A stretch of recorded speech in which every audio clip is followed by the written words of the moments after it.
and also how we stay sexually healthy and aware of our aesthetics. Yes, and I will let my two culprits introduce themselves as well. Well, I am Justin James. I run OperateKingofReads.com and the YouTube channel King of Reads, which has over 140,000 subscribers. I am living with HIV. Last year, I told the world that I was HIV positive, and I'm just using my platform to, talk about my experience and try to take away from the stigma for people living with HIV. I'm Heather Mingus Bowles. I'm an associate professor here at Columbia College. I'm in the science math department, and I teach a class called Biology of AIDS. If you haven't taken it, you should. It's awesome. And I think actually a really great way to even start to dispel the stigma of HIV is also just to understand the science and the biology behind it. I completely and utterly is that okay? Or should I be first? No, Justin. Okay, absolutely. I would love to know more about your story personally and what thought process you were going through and like how your decision making was done in terms of like coming to the decision that I do want to come out publicly as doing this and like publicly as like being a person living with HIV and things of that nature. So I will say that I was extremely nervous. Not only was I nervous, but the people who worked with me and like helped me build my brand, they were nervous about because they didn't want it to be a situation where the stigma was going to keep people from watching. So I said, I have to take a risk. I have to take a chance because I don't want to continue to talk about all these things and not be who I am. And whatever happens is going to happen. So I was working with Georgia Equality in Atlanta, Georgia, and we were doing a panel discussion with a lot of legislators in Atlanta, and we were focused on HIV criminalization. And that was one of the things that I did not know much about, how a person is living with HIV, how it's so easy for them to go to jail from just somebody else's word or whatever. So doing that, I was like, okay, I would like to come out. So I came out in November, I think it was the 22nd, and I did a posted video. And I took away the, I'm HIV positive aspect. I said, HIV does not have me. Like, I have control of the virus. It does not control me. And the response of it was really, really sweet. I didn't want it to be where people felt sorry for me because there's nothing wrong. I'm still alive, very much alive, in color. And I didn't want people to just feel like that I was on the verge of dying. And I realized a lot of people who were commenting, they felt some sort of sorry for me, but I was not looking for I didn't want people to grieve for me because I'm very much alive. And I tried to dispel that. Like, I'm a person that's living. I want you all to know that you don't know if I was born with HIV, if I contracted HIV early this year. You don't know anything, but you've been watching me, and I'm a person living with HIV. Period. That's amazing. Absolutely. Can we take it more off of this? Yes, that's Okay. what I did. I was like, I'm not Look, gonna you took control. I love brain it. my neck. But no, I was definitely curious about the response and how that went. I'm glad it was pretty much more positive than it was negative. And that was really sweet. Yeah, that's a really, really amazing story. Dr. Heather, can I ask you more about your experience working with like biology of AIDS and HIV and things of that nature and studying it as like science from that perspective? Sure. So I will say that I don't study HIV as my research, but I think it is such a fascinating, it sounds weird to say that, but a fascinating virus. It is unlike most other viruses we know, and that's why, the outbreak here in the United States was 1981, and here we are almost 40 years later, and we have come a long way, but we don't have a vaccine. We still have extraordinary stigma associated with it. And so I think it's such an important subject for us to talk about, so that we do start to dispel the stigma surrounding it, because I think that is, there are many hurdles surrounding HIV, but that is one of the biggest ones and continues to be a big one. So I just think it's a really important subject to just talk about. I totally agree. Did you also have a response to that? Well, I was going to talk about, me and Dr. Heather had a conversation earlier. You mentioned the hurdles. And one of the hurdles is some doctors, some physician, when I first found out I was HIV positive, the doctor treated me like I was not a person. They told me all these things, and I had already felt uncomfortable with myself. I did not feel attracted to myself. It was months before I felt anything. I didn't feel like I was human or anything. And going to the doctor, this was my first time going to the doctor that does, specifies in HIV, and she just made me feel like the end of the world, like it was nothing that I needed to do, like I could not be a person. And I ended up, when I got to Atlanta, it was kind of different because I recognized that people were saying that you need to find your doctor that is like you, like a doctor who is gay. They don't necessarily have to be living with HIV, but I noticed that I wasn't comfortable telling my doctor, hey, I'm having sex, I'm doing this, because she had told me, hey, you don't need to be having sex unless you're using a condom, and that's not true. If I'm undetectable, and I don't even think she believed in treatment as prevention. And I've noticed a lot of doctors are not, like they deal with the stigma as well, even though they have some information. They don't feel comfortable giving someone, there's some doctors who do not feel comfortable giving or prescribing PrEP to someone who's not in a relationship with someone who's HIV positive. That's what something we was talking about. So is that something, how do you think that we can get doctors to work with us so we can eradicate the stigma in it? Oh, before you answer that question, there are some really great key terms in there that I feel like, a lot of us don't understand. It's simply be undetectable and what that means. If either one of you want to explain that really quickly. I'll let the doctor do it first. Yes, I love that. Doctors. So that's really funny because there are a lot of phrases right now that are being sort of thrown around, and one is U equals U, which is undetectable equals untransmissible. So undetectable means that the virus in your body is at such a low level that it can't be detected by sort of conventional means, and as a result, it is not enough of a volume to be transmitted to another person.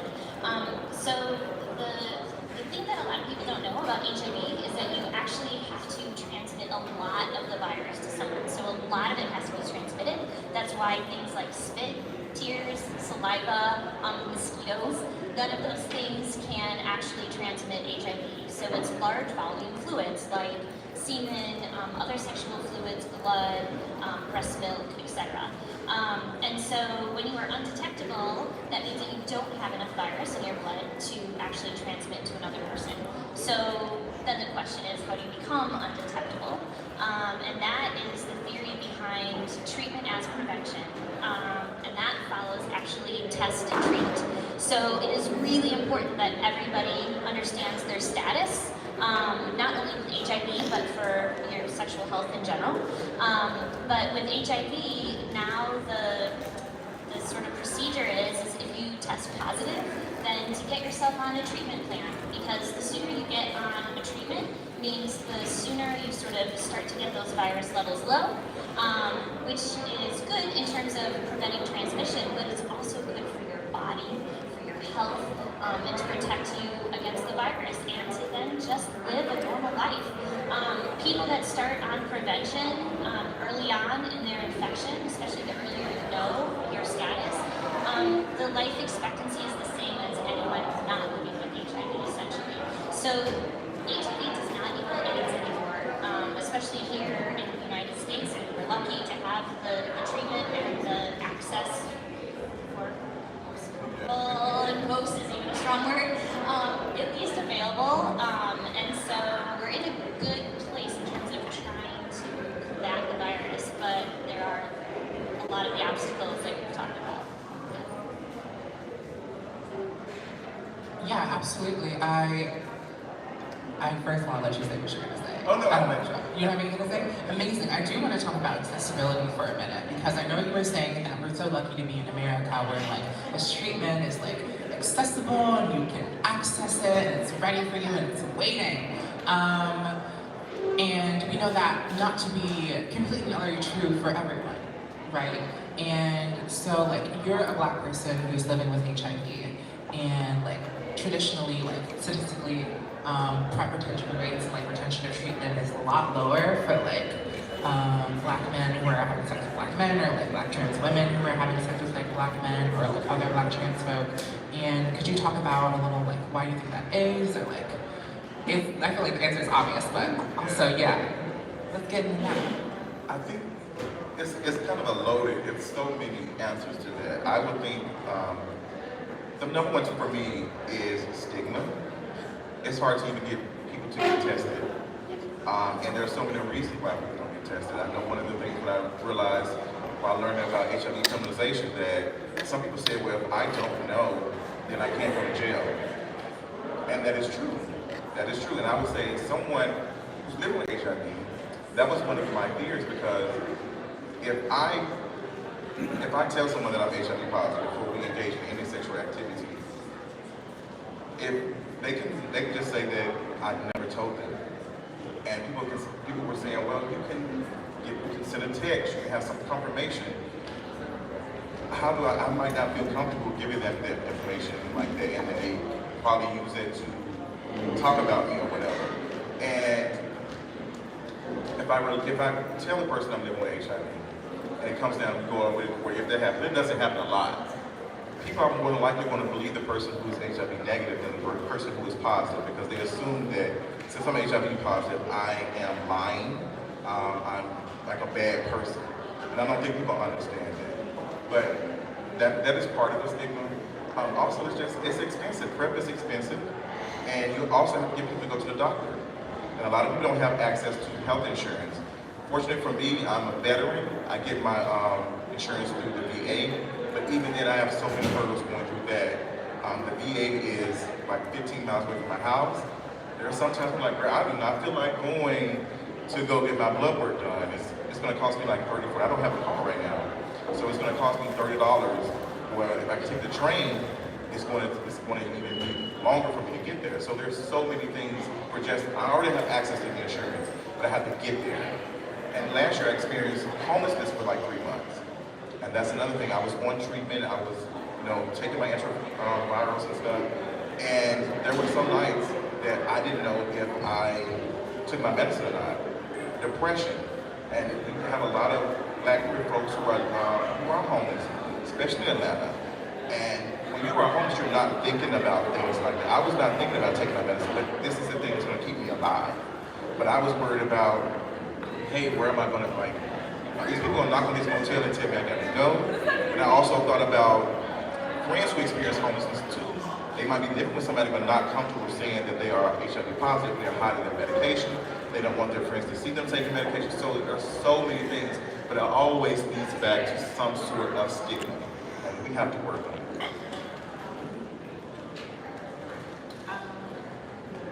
Perhaps. I would love to hear what Dr. Heather has to say though. I mean, I have so many good things in there, and so many layers. We talked about that a lot, that there's just so many layers to this.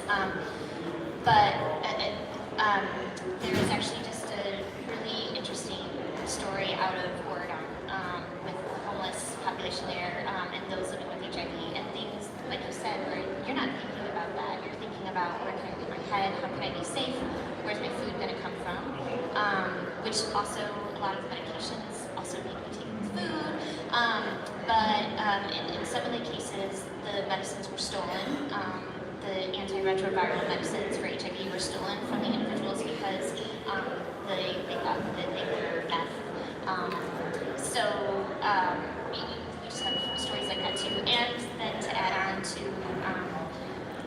healthcare, is that when he would go into the ER with issues, as soon as they knew that he was homeless, he got treated differently. So you have, all these layers on top of living with HIV that just make it more difficult. So you're right, I say that we live in America, but we also know that access is not available to everyone. Now, San Francisco and California are making good strides.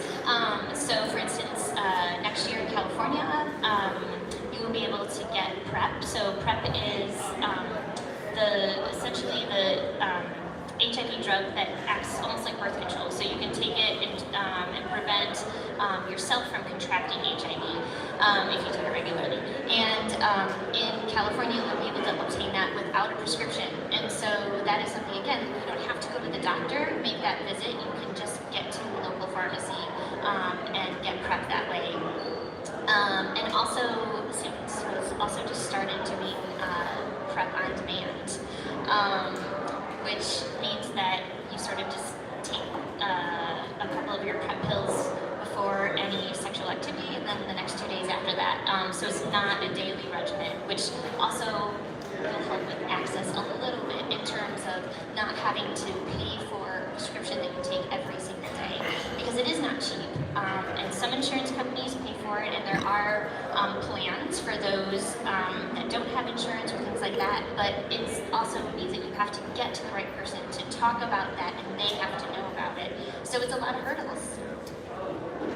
There are definitely so many visible hurdles in terms of like race, class, like wage, like whether you have insurance, what healthcare you are able to access, which is really insane. But also, I wanted to ask you personally, like, were there any individuals in your life who were like older than you, or like individuals who were also living with HIV that like led you to make the decision to come out publicly, or even made you more comfortable within just like resonating within yourself, and like, oh, I'm living with HIV, and like, that's okay. So there was this one person in particular, I think he's from Chicago. His name is, yes, Timon West. He is a educator. I think he's taught at the college level and high school level in Chicago.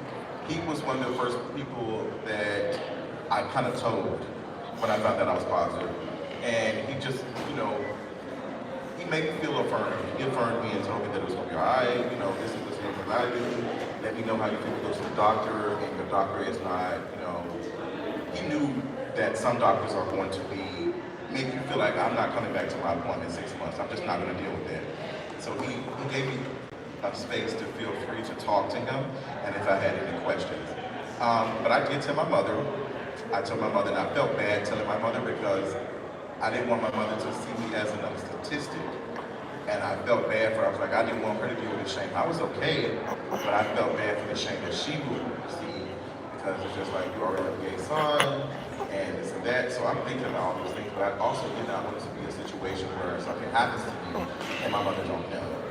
So but my mother affirmed me. I told my brother, my younger brother is queer as well, and I just told him, hey, you know, this is what I'm dealing with. I just want to make sure that you take care of yourself, get tested regularly. And I don't say, you know, I don't want people to feel like, oh, well, I don't want to be negative. I don't want to be positive. The thing is, if you become positive, get into treatment. That's the thing I want people to realize. Sometimes people get excited when they go in and get tested and it's negative. But the thing about getting tested is to know where you stand at. If you're negative, stay negative. If you're positive, stay in treatment. That's what's important. But I was provided a lot of space. I had a lot of friends that worked in the community and do HIV prevention. That was something I was doing before I found out I was positive. But in that space, I was able to get so much knowledge. And you talked about some more of the hurdles with knowing the people to get to connect with. Even someone who had connection with people who work in the community was a lot to try to get into care. Because there were a lot of people who could not take it because I didn't have any insurance. I work for myself, so me buying my own insurance is expensive. So, but there are programs that were out there that would help me pay for medication and stuff, and get into some, like a regular doctor's office and stuff. And it's just a lot that goes into it. Even for a person like myself, like I said, the VA takes care of me, but there are sometimes it's like I don't want to do this. There's sometimes I don't want to take the medication at night, and that's how it is. Like even just taking the medicine sometimes is a lot.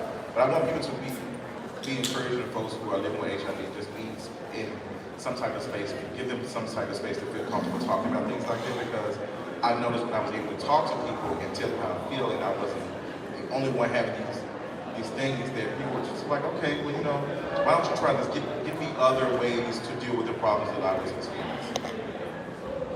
I have another question about like the intersection of blackness and also being HIV positive. Sorry, Dr. Heather. But yeah, just like curious on how that conversation went with your family, knowing that like being gay, being trans is something that is like still like very time of water for a lot of black families and like within the black community. So like I imagine being HIV positive and even like that adding an extra layer of tension, doubt, and fear as well, which we all know is like the impetus for that stigma. Like how is like navigating that? And do you know any other people who are like HIV positive and how their interactions are? Just if they're not black. Okay. Yeah. These are the questions. Listen, so I came out as gay when I was 15, and I went right back into the closet because my mother did not make me feel comfortable. She was like, girl, this is not going to be tea. Like, This is not it. Girl, not in this house, like in this Christian. I'm like, girl, no ma'am. So I went back in and tried to quote unquote pray it away and all that. But then I came back out to her and I was just like, girl, this is just what it is. So it was a battle trying to get her to be comfortable because I know immediately when she realized that I was gay, AIDS was back in her mind because that was the thing. So it was like I came out the closet again when I told her that I was HIV positive. And sometimes anytime I go to the doctor, it's just like, what did they tell you? Are you good? I said, girl, I go to the doctor every 3 to 6 months and just run a test to make sure I'm good. And one thing I have learned is living with HIV is that I'm in way better care because they're testing for everything. And that's what I try to tell someone when they say, well, I don't want to talk to or date someone that's living with HIV because I'm scared I might contract it. But if you're having sex out here with people who assume they are negative, you're a little bit more risk because people who live with HIV who are in treatment, like myself, we're not passing on the virus. And the person I was sexually active with, all the people, none of them told me they were HIV positive. So they assumed that they were negative. So back in the black families, that was my number one thing, is I didn't want my mothers to feel ashamed. I think a lot of other, like I have a lot of friends who are non-binary, who are trans. I have a friend that is trans who's living with HIV, and she talked about her experience. It's just like, it was worse than mine was, because she had already went through that, talking about the transition on all of those things, and just to add that on, she had to cut a lot of family members off. And I haven't had to cut a lot of family members off because of that, but I can understand why she did. And it hurt me because I thought my experience was like, this is the worst thing, is that I'm feeling shame for my mother more than I'm feeling for myself. Like, I'm worried about how my mother's going to be treated. But this person, she had to cut her whole family off because they were just not accepting. Something I thought about a lot, just like as a black trans person, like how do we include like our elders and our mothers and our aunts and uncles and our grandfathers and grandmothers and things like that into the conversation about like what being queer or being trans or like gay or bi or whatever it is? How do we like create programming or like intentional like gatherings and community like based around that? How do we welcome them into the conversation knowing that possibly more trauma could ensue? Well, I can't speak as a black trans person, but I do, whenever I'm in the room, just at Thanksgiving, some of us had those conversations and stuff, like those political conversations, but I always use my experience, like I'm always, if I hear something, I'm going to address it. If I hear something that is negative about trans folks, I'm going to use my privilege to discuss those things. To make people, I'm very much in your face, and you're not going to disrespect any group of people in front of me. I don't care where I'm at. I do not play that. But I think they need to understand that queer people have always existed. We're black people. Trans Hello. people Have always existed. You all have just shut them out. And a lot of them had to build their own communities, like the ballroom scenes and stuff. Oh, absolutely. This is not being gentrified. We don't talk about that. Yeah, but also that like that intense like sense of like homophobia and like transphobia is also incited by colonization, so like whiteness and patriarchy, and like how that has been enforced like within Black people, so like slavery and like so on and so forth within like today, which is also a conversation that's really hard to have with your like Black family members. I have learned to build my own family. And I've built a family around a lot of people who are living with HIV and not living with HIV who affirm me. And I want any Black queer person, any Black trans person to not feel like that you have to hold on to family members who are always negative, who are always making like traumatizing, triggering you. You don't have to be in that space. And I know it's hard because sometimes our parents and our loved ones, we use, well, I'm taking care of you financially, so that was the thing, and they never understand. After that it's gone, and I have my own coin, I got my own stuff. Girl, you have no more power. Very that. I'm not coming home to visit for Thanksgiving, girl. Like, I'm going to the ball. I'm not. We is going to the ball. We is going to the Thanksgiving ball. Listen, child. look, I'm coming as a whole turkey. Like a whole Yes, round turkey. yes. You walk on the bazaar, you gotta get your things and a trophy, girl. Yes. And I thought about that. Like my mother, my family, my brother, and my father, they're very affirming of me. They know where I stand at. But I know there are other family members who just, they know when I come in the room, it's just like, girl, we cannot say none of this stuff. We can't. But I thought about that. I was like, it's gonna cost me $600-700 to go home. Do I want to go home and tell you not to use the T word, to say trans women are like, do I feel like doing that today?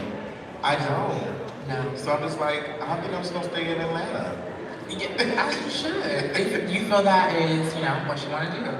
I do want to move the conversation towards sex and like intimacy and holding that intimacy and also being HIV positive or being undetectable and things of that nature.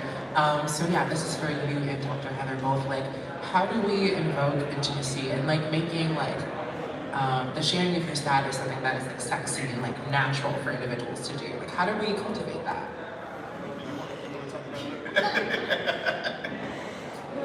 Dr. Heather, how do we be sexy?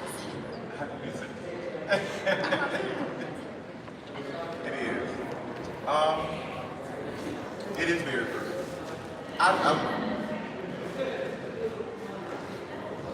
Dr. Heather, I would informed you have to go. She left out right at the time. She did. She's like, I don't want to talk about it.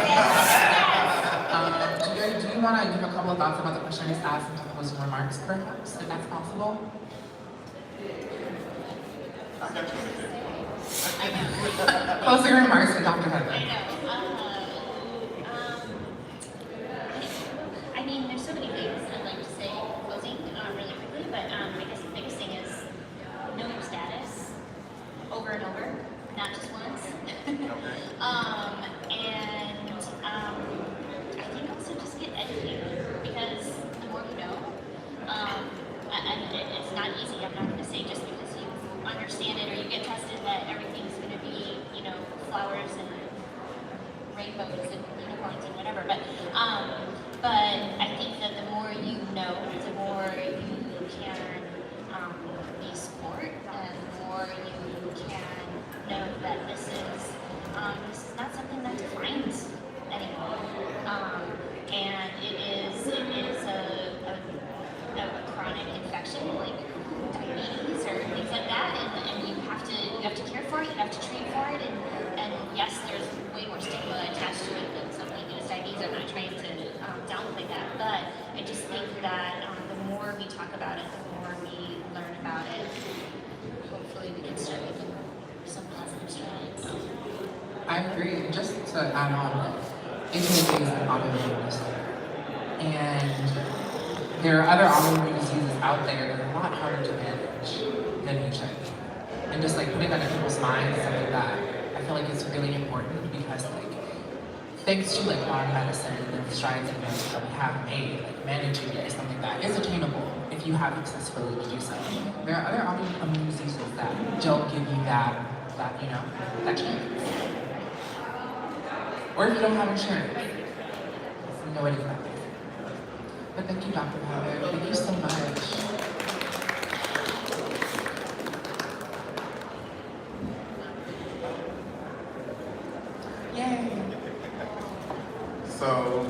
we moving on to sex now? Yes. Okay. Yes. Was that your sexy like sex? Yeah. I can do that. We're in school. Look at my boss. Okay, cut the cameras.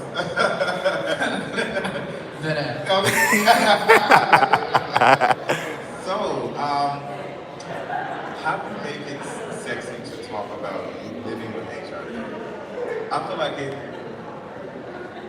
there is no right or wrong way, and there's no special way. I will say that I was a little bit more intimate with the people that I was having sex with. I did not jump into the sex really quickly.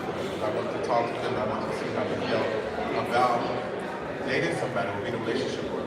I wanted to know what their politic around HIV was. And then once I will never forget there was this guy that hit me up on Instagram. He's probably watching now.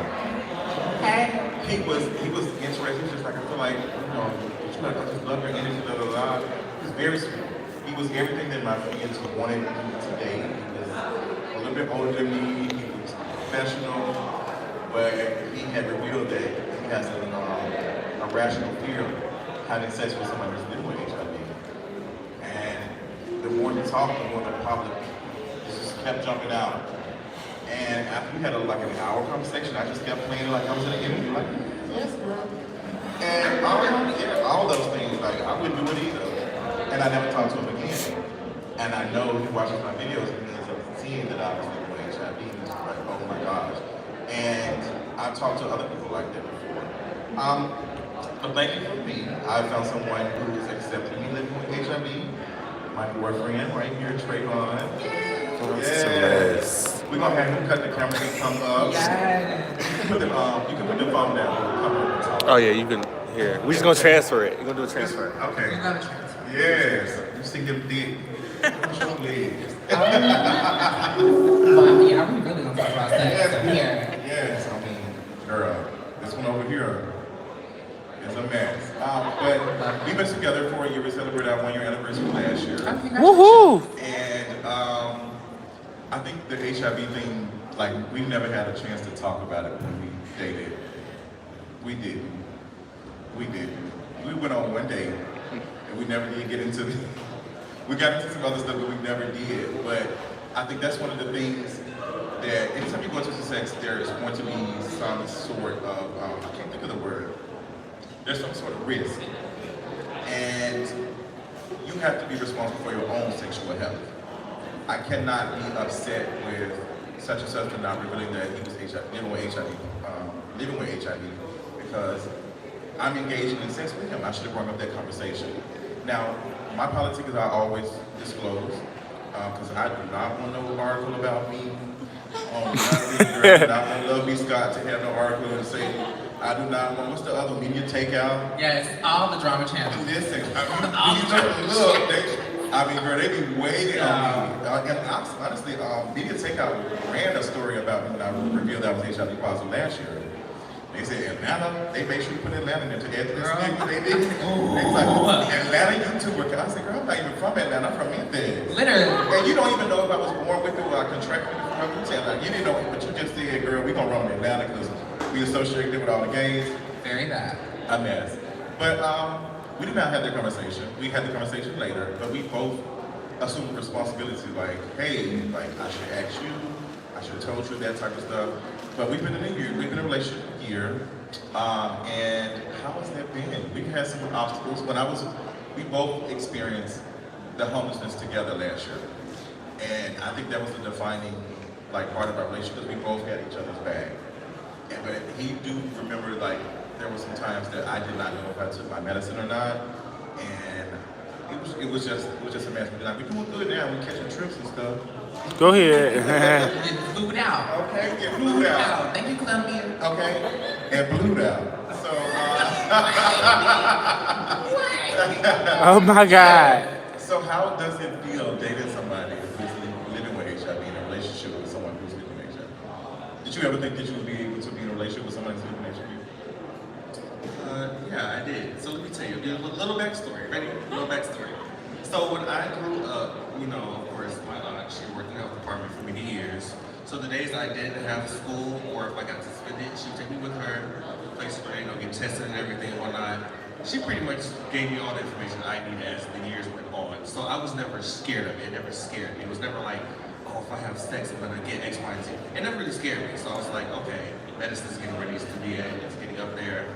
I know all the information I need to know. So if I ever run across it and it happens, I'm not gonna be fine. I'm gonna be okay. It's nothing that's gonna be, very a deal breaker to where I can't do it because I was informed. And that's the issue these days. A lot of people are not informed. They're still stuck in the old ways. So therefore, they think, oh, if this happens, somebody spits on me, or if I hug this person up and eat off their spoon or drink off their drink, I'm gonna get it. No, then that's not how it works. So it's very common. Also, what reminded me of something that is important to share with that media takeout story and like them associating you with Atlanta and like Atlanta being associated with a high like percentage of people living with HIV and like gay people, and also like there's like the association of gay people being like promiscuous and having lots of sex and things of that nature. And also like what people don't know is that you can have sex once and catch HIV, you can have sex 200 times unprotected and never contract HIV.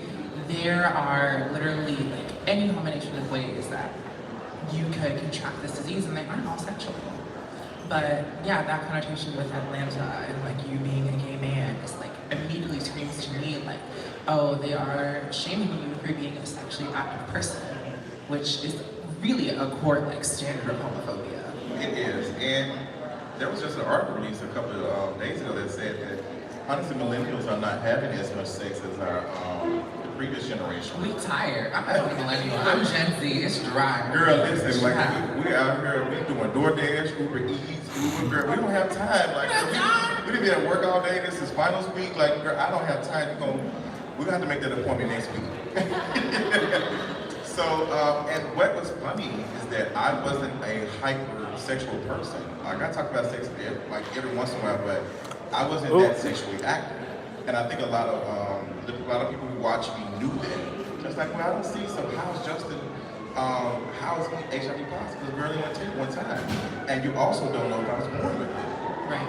You don't know you don't know what I was doing to contract HIV, but it was automatically assumed that, oh, he must be out there doing all these things in Atlanta, and that's just what happened, and da-da-da-da. I was just like, no, I wasn't having that much sex. And I'm living with HIV. So what does that say? What does that say? But you are a very sex positive person. Yes, you are. Right. Go ahead, friend. You are like sexual active than I am, to the point that I'm like, girl, like.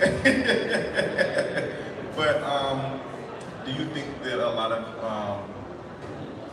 do you think that is like one of the things that people assume is because of how sexual active that you are HIV positive? Yeah, so here we go. Yeah, I can Get into it. Yeah, we about to get into it. Yeah, I definitely give you that, okay? Because I have plenty of stories to say those, But I'm not. You know, I don't think so. It's college. We talk Okay. everything. Let it out. Let it out, okay? We know y'all be stuck in dick. Yeah, okay, look, we know. We gotta say, Coochie, all of that. all of that. I hope not. I'm hoping not. You never know. This is a new building. I got Okay. Exactly. But no, so I was born and raised in Detroit. So when I did get older, eventually did start getting into sex. As you got older, what? Consider almost 14, 15? Oh no, I wasn't doing that at the age. Thank you. I was too busy watching Disney Channel and eating, okay? Yes.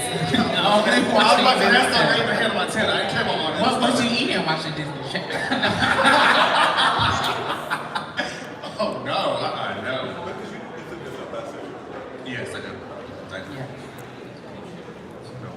But no, I did notice once I did start finally having sex, I started having a lot. So when I would like go to the club and stuff, and people would see me, it was like, oh, he has HIV, he should be out here doing everything. It's like, no, that's just not how it works. Like, you don't know what I'm doing. I can have sex for one day and be like, all right, I'm good for the month. You don't know what I'm doing. Like, you don't know how that works. So it's very, PrEP wasn't out. Yeah. Pep has too.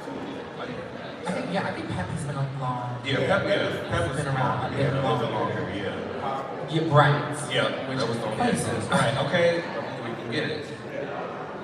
I do want to ask a little more about like your terms of like disclosure on like your business status and about the law. So trying to still keep it within sex because like I know disclosure laws are different state to state. So like here in Illinois, I know the laws like if you have unprotected sex. That I know that's really I don't like. I hate the term unprotected sex because there's no such thing as protected sex. right. I can get into. We can be using condoms, and I can tell this person to stop, and mean it, and they won't stop. And now it's rape. That's not protected. So that's why I use the term condomless sex. It's important that we use these words because there are some stuff that you can contract while using condoms, and a lot of us are not using condoms. It should be. We're not getting the right size, and some of us don't like to use condoms, and that's perfectly okay. That's it. That is. So, cooking starts on like condoms and stuff.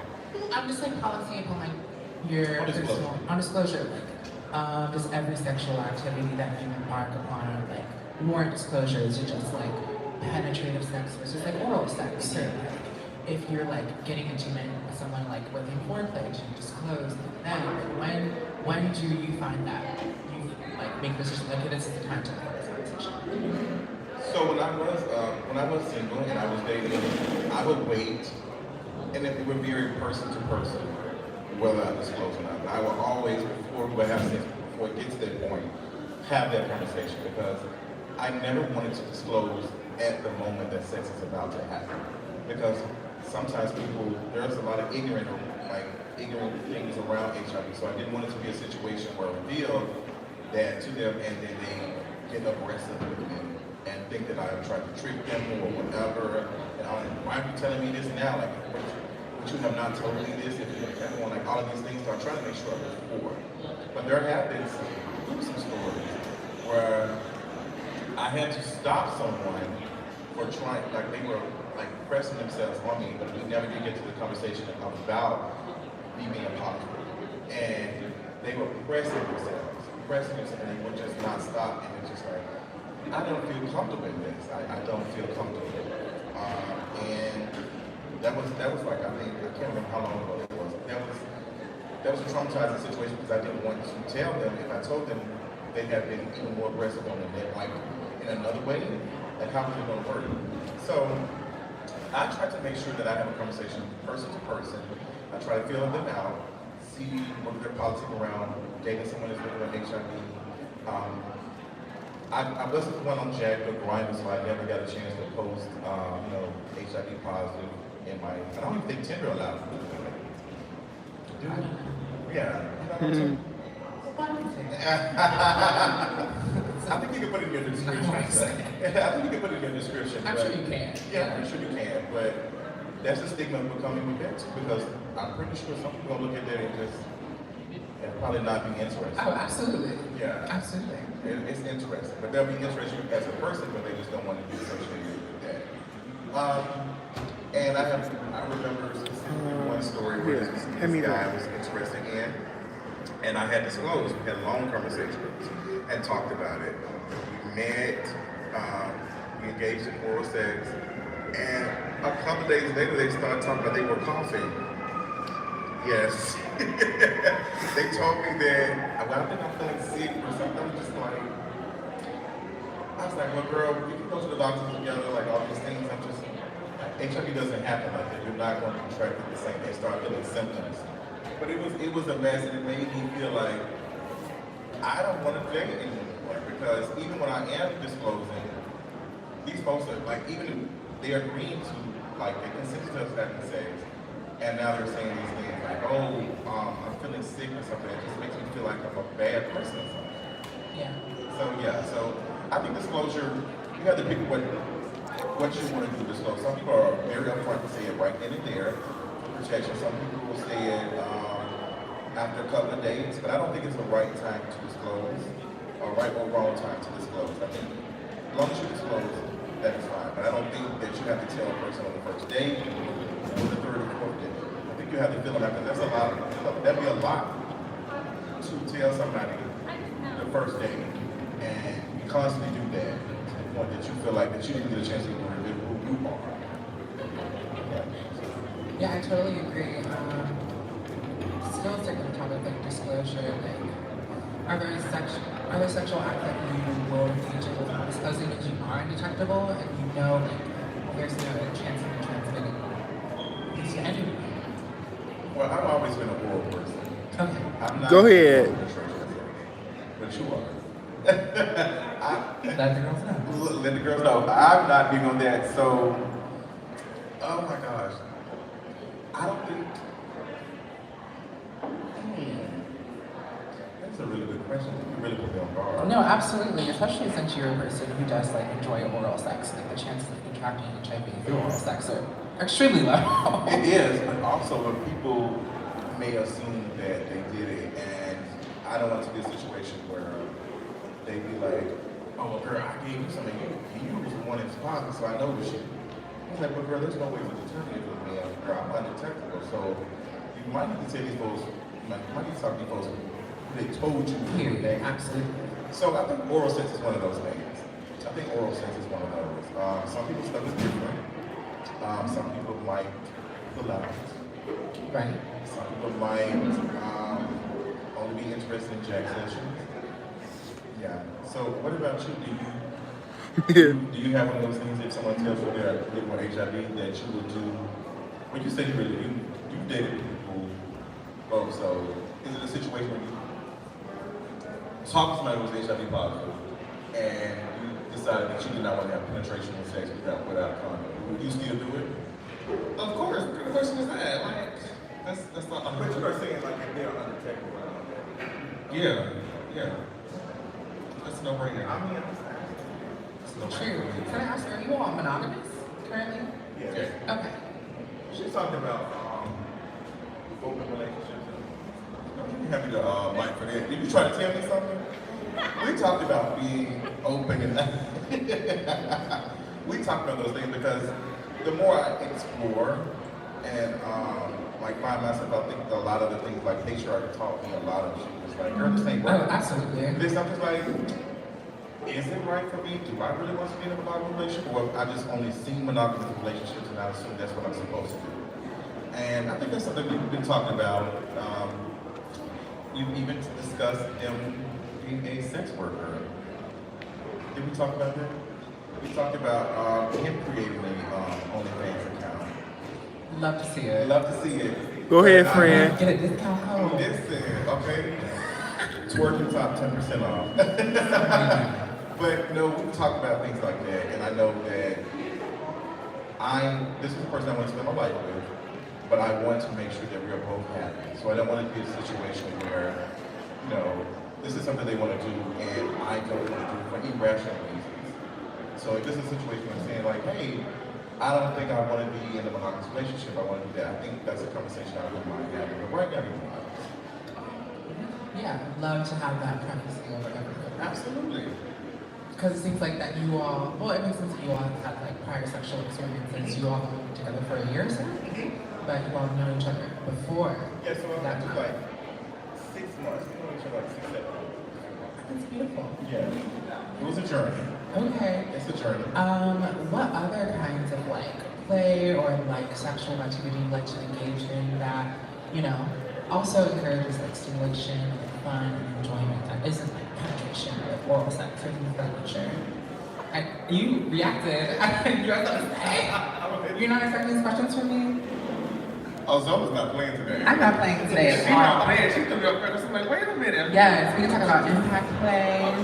What do you like to do? What do you like to get into? So you said something that is not necessarily penetration sex, but something that is enjoyable. Absolutely. Like what arouses you, gives you pleasure, like what gets you kinky, things of that nature. Like what do you like? Kissing. Love that. Love kissing, but I love a nice sized butt. Yes. And my boyfriend has a really, it is so cute. And I never get tired of it. It's just so beautiful. You don't sleep with clothes on. Who does? Like, I don't know. If the sheets are good, I am not putting on clothes on. So No. he would get up in the middle of the night to do whatever, and he would be naked. I'm just like, damn, he is fine as hell. Like, and even like a year, like I was like, damn, his ass looks really good going to the kitchen. And he'll look at me like, what? Like, what? Like, I'm just admiring this beautiful black body. Yes. Like, and I wonder sometimes, like, I wonder how he looks at me, because there was a point, being a thicker guy like that, I was not comfortable with myself. There's sometimes I was like, girl, I'll have a shirt on, sometimes I won't, but I've learned to be more comfortable with myself. So I wonder, like, how does he look at me like a year later, like, girl, do I need to lose some weight? What I need to do? I don't know. We can get to that conversation right now. Yeah. Yeah, please enlighten us. We definitely can. Because I already told him, I said, if you lose too much weight, I'm leaving. I'm out of here. I can't do it. I don't know if we're allowed to say that. Work. You have to be, I mean, it's nothing against skinny people, you know. You losing too much weight. What's going on here? But this ain't the same person. Make the collard greens and cornbread. Okay?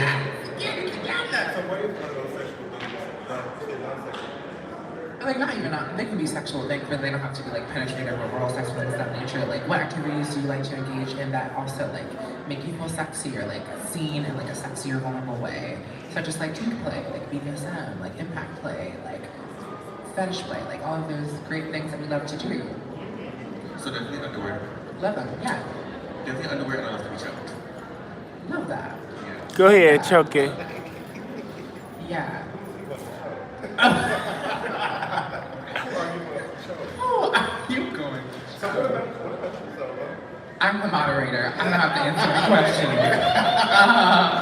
Zoe is getting into it. Let me turn the camera around. No.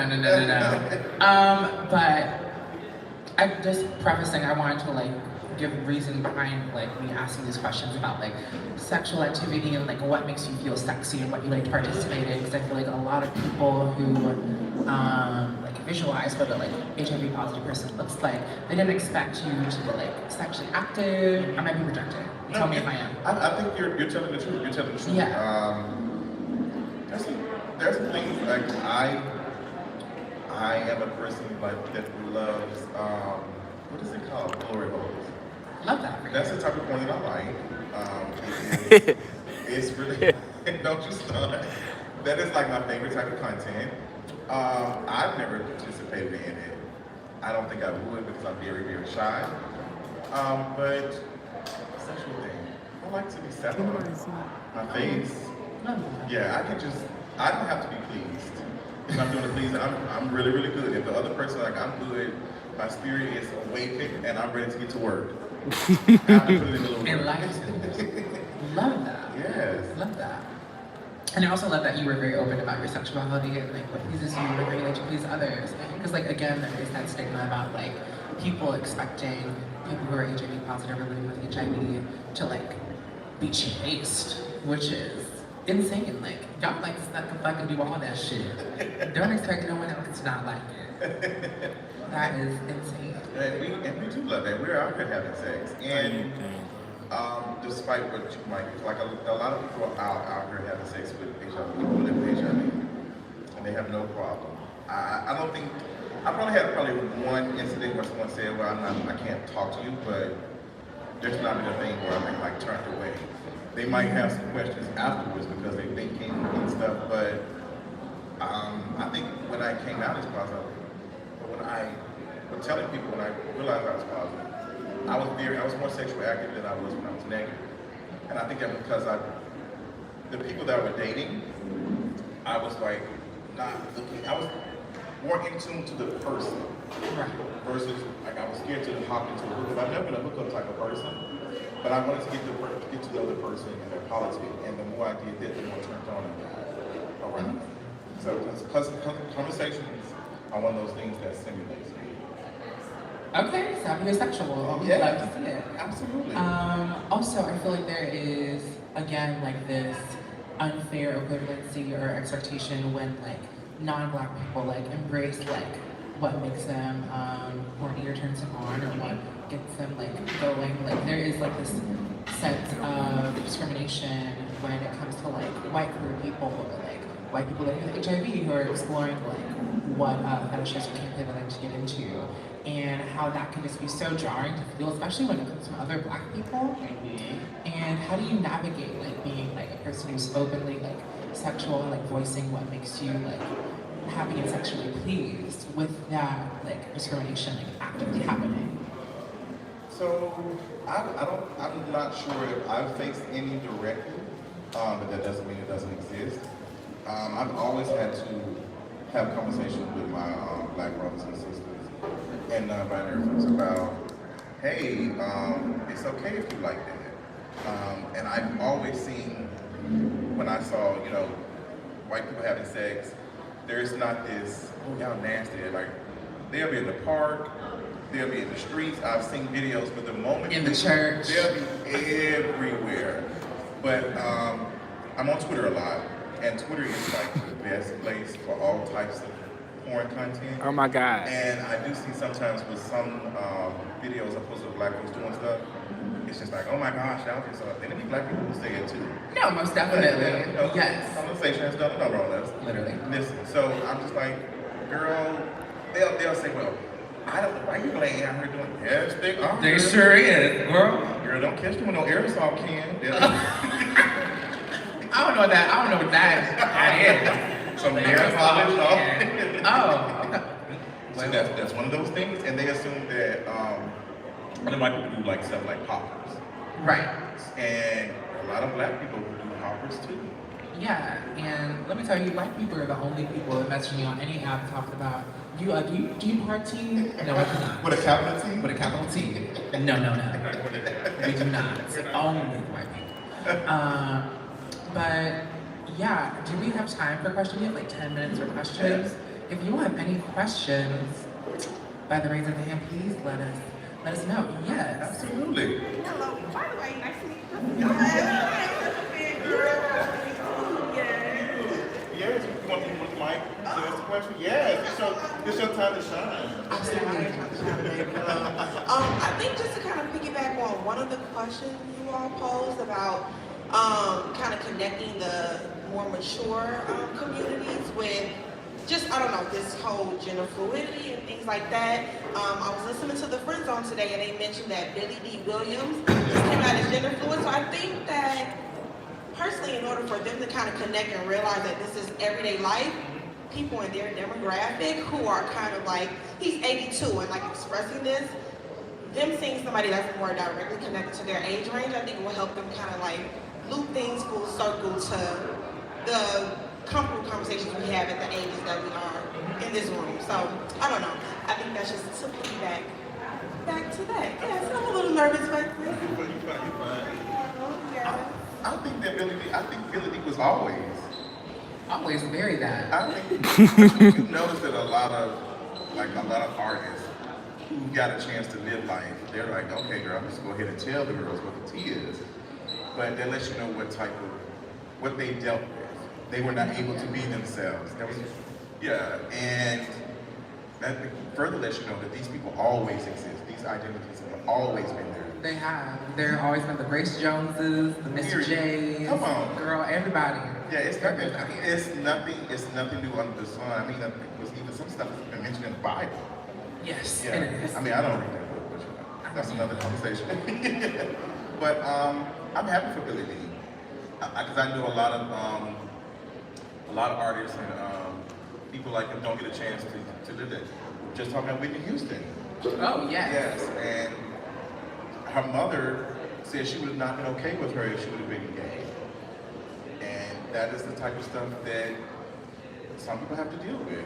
And they didn't get a chance to live their true lives. I don't think that Whitney was ever happy with Bobby, honestly. I think we all know that. Yeah, I don't know. And I think Bobby shook about homegirl after telling her truth. And she should be able to tell her truth. I don't think there's nothing wrong with her telling her side of the story. She's been silent for years. And I don't think she's being malicious while talking about Whitney Houston. I mean, everybody else has. Even the mother. Sis has been a little malicious too and giving point, but I can't think of her name. What was her name? That was dating Whitney Houston? Robin. Robin, yes, Robin. So I'm happy for her to be able to tell her story and get some attention for it because everybody else has been doing it, and it was her life. She was the one that had to shut that part of her life out. Yeah, I would say I think it's definitely a group effort, like talking with other like older black queer like elders or trans elders. There aren't many.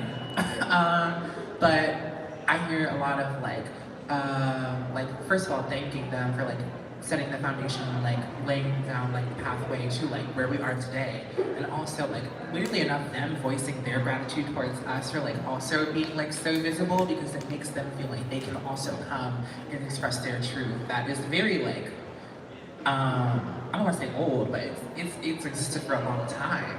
And so when like individuals see like older or younger queer individuals who are living in their truth so openly and so actively, like a young like trans girl walking down the street like openly and beautifully, and no one is like harassing her, things of that nature, it makes it easier for them to be like, I've been doing this as well for a very long time, and now I'm going to speak about it. What I do have a question for you.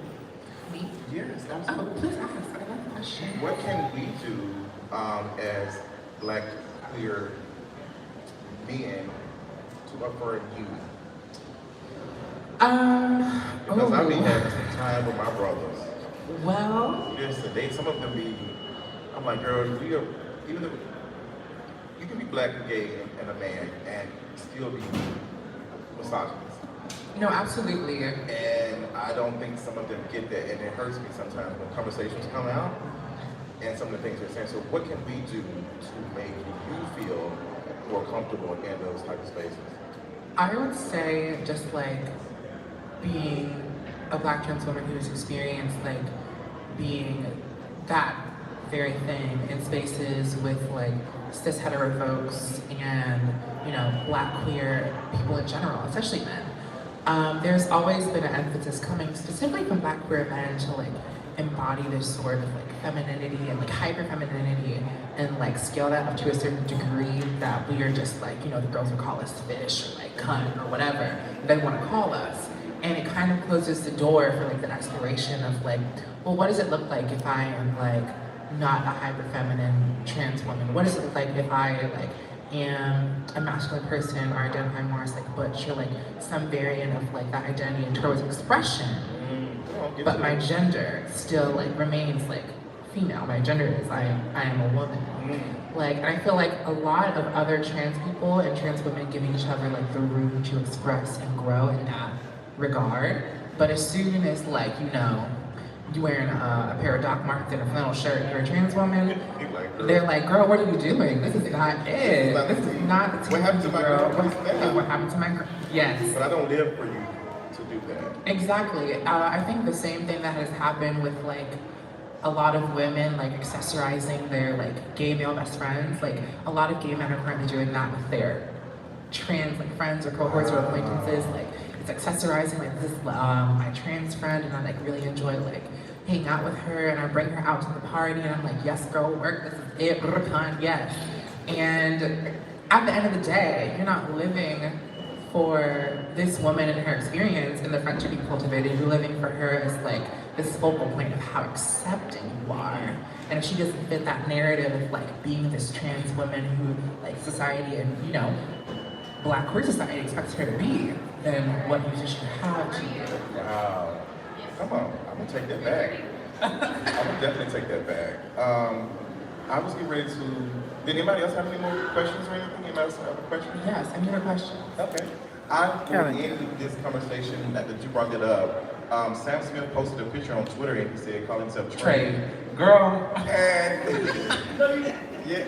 So people are saying, can a non-binary person be Trey? I think so, but I don't know if a white non-binary person can be Trey. Girl. I'm not sure. I feel like that is the conversation, but I think that a non-binary person can be Trey. Do you think so? I just think, I wrote a paper about this actually, and I'm trying to make sure you got an A. Yay. About just like the vernacular within ballroom that has been severely appropriated, mostly by like gay men who aren't within that space, and a lot of like the language and the culture, like, and within ballroom is gentrification. It's like taking that influence and taking those words and that culture and using it for clout or social status and things like that. And like the word trade has a very specific purpose and meaning that, you know, within its like cultivation, it wasn't meant to be a word that was like widely used by everyone. It's very much so part of like a coded language and vernacular for a lot of trans women, especially black trans women, to use to be like, oh, like, who's this thing coming to see you around? Like, oh, that's Trey. Absolutely. Oh, that's Trey. So he's good with the girls. If I work So with you're this Bobby girl- Valentino. Exactly.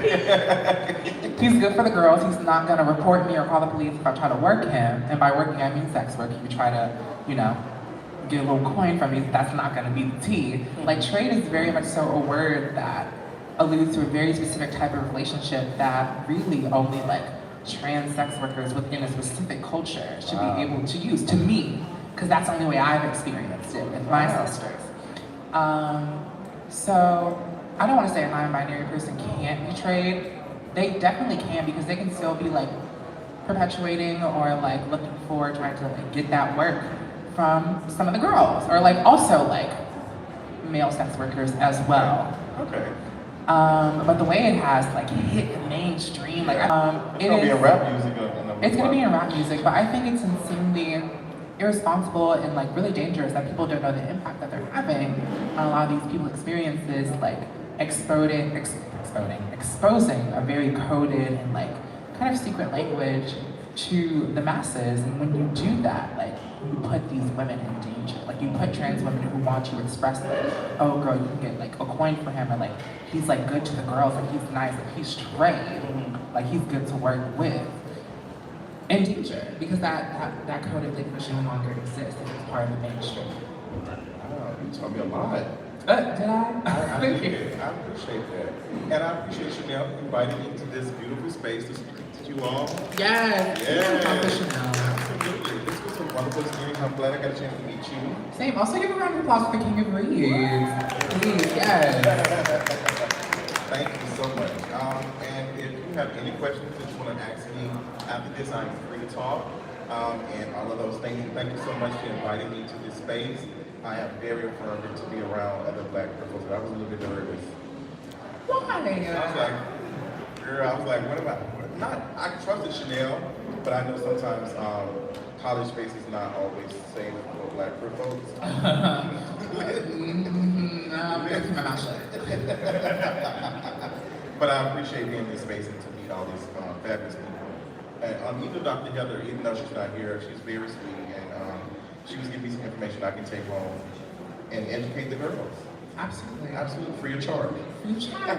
Thank you all so much for coming. And yeah, business questions, go access the rapid testing in the back, talk to some of the vendors, and talk to student diversity and inclusion, because they're really amazing and do really great work.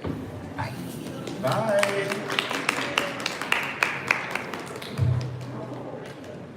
I never went live on YouTube. You know, I ain't got that kind of thing.